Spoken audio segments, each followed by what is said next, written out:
Israeli Defense Force says dozens of Hamas and Islamic Jihad terrorists have been killed as Israeli troops captured a Hamas stronghold in the Gaza Strip after 10 hours of fighting.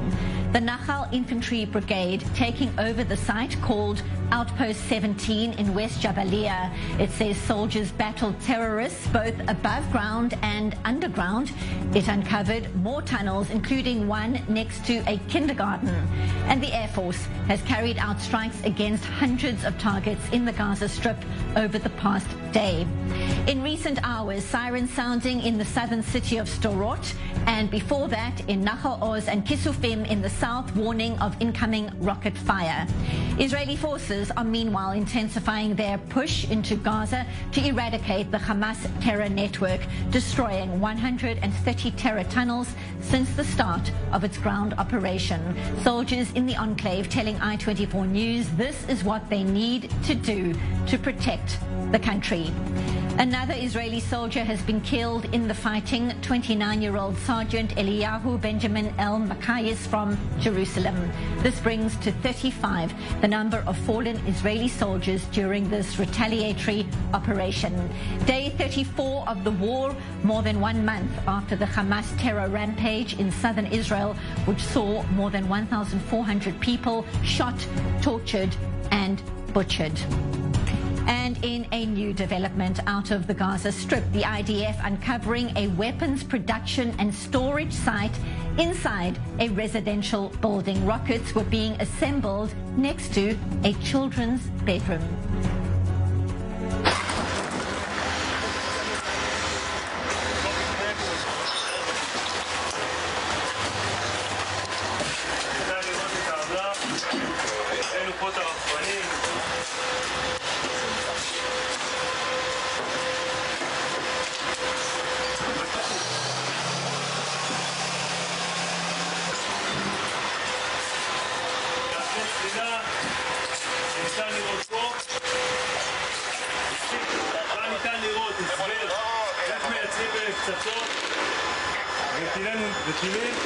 יש לנו פיר עם מערכת קירור, עם סולם.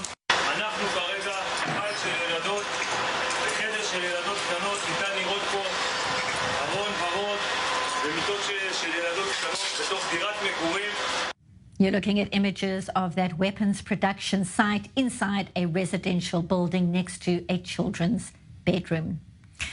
Now for the latest, let's go up north. Our correspondent Pierre Steckelbach joins us from northern Israel. What's the latest there? What can you tell us amidst those concerns that while everything that is unfolding is turning the focus to the Gaza Strip, there are still worries around Hezbollah's next possible moves? What can you tell us, Pierre?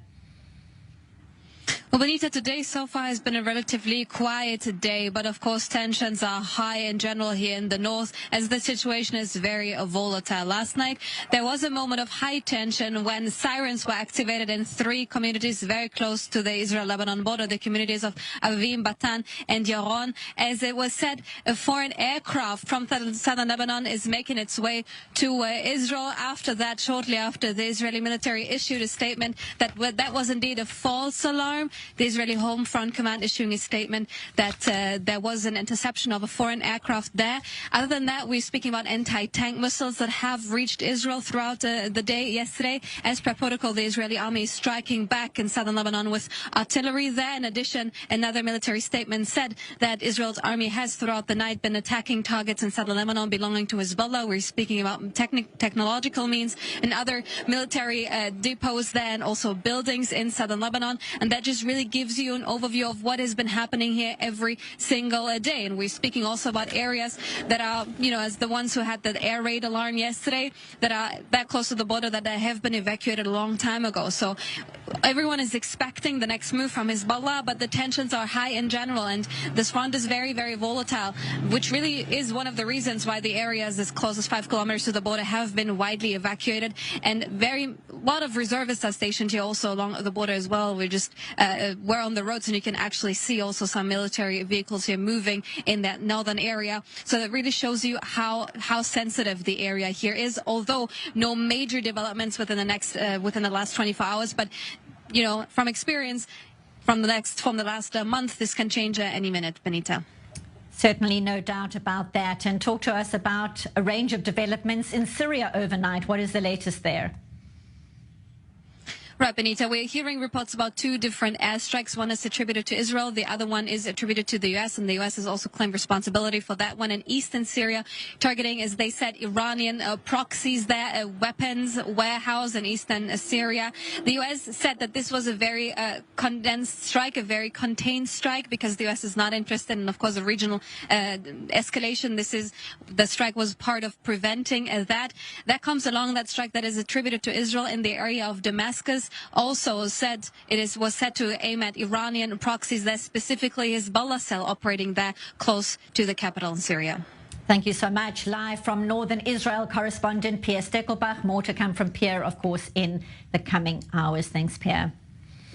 And now we welcome to studio retired Colonel Dr. Jacques Neria, former Deputy Head of Assessment in the Israeli Military Intelligence and former Foreign Policy Advisor to Prime Minister Yitzhak Rabin. Jacques, thank you so much, as always, for being here. Several developments, and we want to unpack what is happening in Syria. But before we get there, news just in, the IDF has eliminated the head of the Hamas anti-tank unit brigade. We are looking at his picture on that screen right now. A new development just in, the IDF confirming it has eliminated the head of the Hamas anti-tank unit. The picture is on your screen right now. Jacques, the significance of this breakthrough? Well, you know, you are disturbing the chain of command with Hamas. I mean, we know already that Hamas has lost control of the northern part of Gaza, and I think that communications with most of the units is being cut right now, and there's no internet, there's no way, no safe communications, which means that you have less control and less command. And Hamas, in fact, is beginning to crumble, because as we see the movement of evacuees from North Gaza towards the south, and Hamas is not able to stop them anymore. He used a few days ago, they even fired at those people and prevented them from crossing.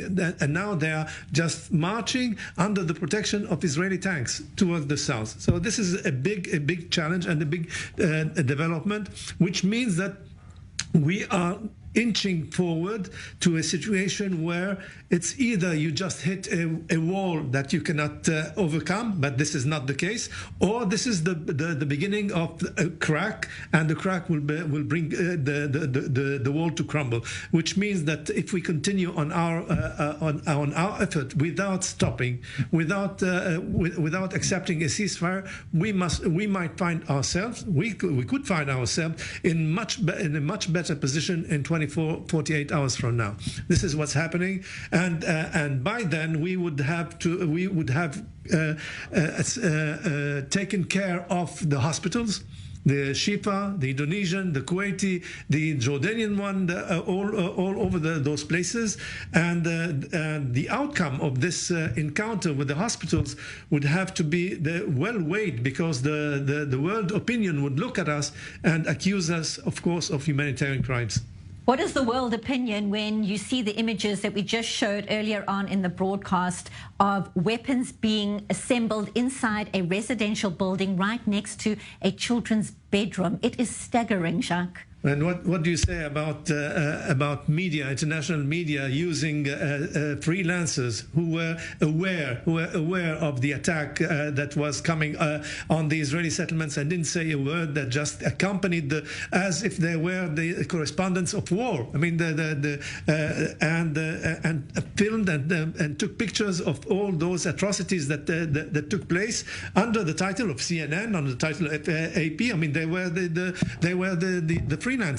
Now it's time for us either that those media chains just say that they are not part of it, they never knew about it, but we must claim all the pictures and videos that were taken there, because this would help us a lot to know, to uncover criminals on the one hand, and then maybe faces that have disappeared and have been kidnapped. It's unfathomable to think that these photojournalists were at the fence when that security breach happened, and Israeli intelligence wasn't there, Israeli security wasn't there, but they were in the loop about what was about to unfold. They entered with the terrorists inside the Israeli villages and took pictures of everything, and then they just sent them back. And this is how we just we got acquainted with the fact that, I mean, the first one to take a picture of a tank, burning tank, was a journalist from Gaza working for a chain, I mean, for a media chain in the United States. So this is the case, and I think that this is a shame. This is a shame that's going on like this. And photographs of that particular journalist kissing and hugging Yahya Sinwar